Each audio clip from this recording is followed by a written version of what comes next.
Pernah terfikir, boleh ke bina dana persaan dengan emas? Jawapannya, ya, sangat boleh.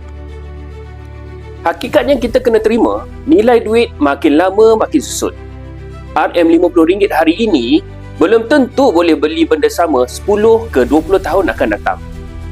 Tapi emas berbeza. Secara purata, harga emas naik sekitar 10% setahun dalam jangka masa panjang.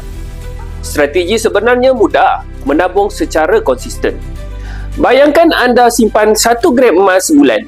Dalam 20 tahun, anda akan ada 240 gram emas. Dengan harga sekitar RM600 segram, nilai hari ini lebih kurang RM144,000. Dan dalam jangka masa panjang, nilainya berpotensi berganda. Gunakan konsep average cost. Tak perlu tunggu harga jatuh.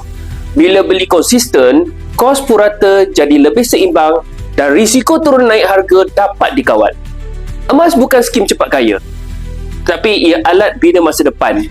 Perlahan, konsisten dan berdisiplin. Mulakan walaupun dengan jumlah yang kecil. Masa adalah kelebihan anda.